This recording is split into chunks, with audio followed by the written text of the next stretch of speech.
Hello everyone, welcome back to our channel. నేను మీ సంధ్య ప్రవీణ్. ఈరోజు మనం ఎంతో టేస్టీగా ఇంకా చేదు లేకుండా కాకరకాయ ఫ్రై చేసుకోబోతున్నాం. ఒకసారి ఇలా ట్రై చేయండి, చాలా బాగా వస్తుంది.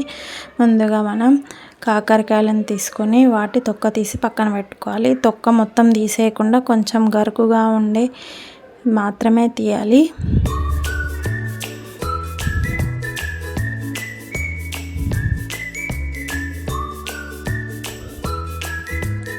చూడండి, ఇలా తీస్తే సరిపోతుంది. ఇప్పుడు అలాగే అన్ని తొక్క తీసి వాటిని సన్నటి ముక్కలుగా కట్ చేసుకోవాలి.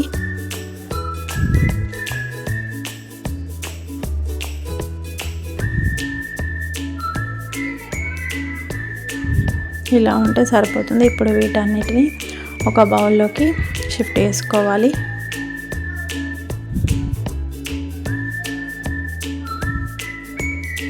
ఇప్పుడు ఇందులో కొంచెం పసుపు ఇంకా కొంచెం కల్లుప్పు వేసి బాగా కలపాలి.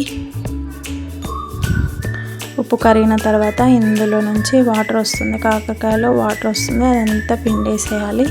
అందులోనే చేదిపోతుంది.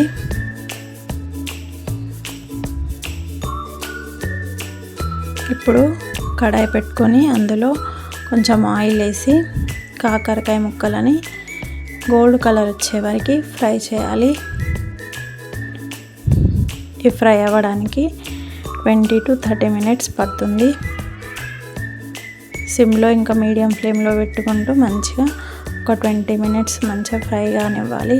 ఇప్పుడు ఇంకొక ప్యాన్ పెట్టుకొని అందులో మసాలా కోసం జీలకర్ర, ధనియాలు, శనగపప్పు, నువ్వులు 10 నుంచి 12 ఎండుమిరపకాయలు వేసి మంచిగా ఫ్రై చేయాలి.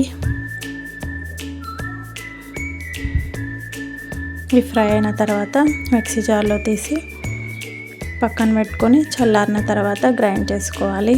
ఇప్పుడు ఇక్కడ కాకరకాయలు ఫ్రై అయిపోయినాయి. వీటిని తీసుకొని పక్కన పెట్టేసి అదే కడాయిలో కొంచెం ఆయిల్ యాడ్ చేసుకొని అందులో ఆవాలు, జీలకర్ర వేసి కొంచెం చిటపటలాడనివ్వాలి.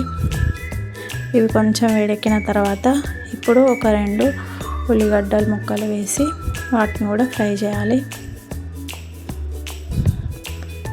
దాంతోపాటు ఒక రెబ్బ కరివేపాకు, ఒక 3 పచ్చిమిర్చి చిలుకలు వేసి మంచిగా ఫ్రై కానివ్వాలి. ఇవి ఫ్రై అవ్వడం కోసం ఇందులో కొంచెం సాల్ట్ వేస్తే ఉల్లిగడ్డలు తొందరగా ఫ్రై అవుతాయి. మూత పెట్టుకోవాలి. ఒక 5 minutes తర్వాత ఉల్లిగడ్డలు మంచిగా ఫ్రై అవుతాయి. ఇప్పుడు ఇందులో 1 స్పూను అల్లం వెల్లుల్లి పేస్ట్ వేయాలి. ఇది పచ్చివాసన పోయే వరకు ఫ్రై చేయాలి.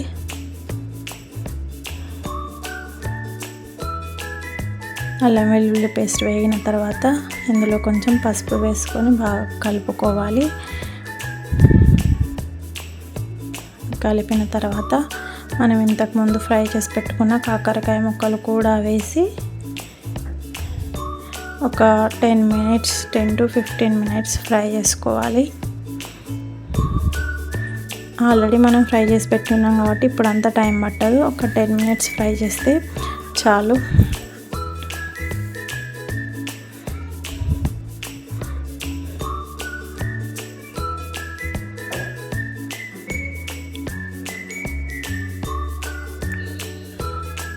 ఇవి ఫ్రై అయిన తర్వాత ఇప్పుడు మనం కారం పొడి వేసుకున్నాం కదా, దాన్ని కూడా వేసి బాగా కలుపుకొని మరొక 10 minutes ఉంచుకుంటే టేస్టీగా కాకరకాయ ఫ్రై రెడీ. ఇది అన్నంలోకి, చపాతీలోకి చాలా బాగుంటుంది. ఒక్కసారి ఇలా ట్రై చేయండి. ట్రై చేసి మీకు ఎలా వచ్చిందో కామెంట్ చేయండి, షేర్ చేయండి, సబ్స్క్రైబ్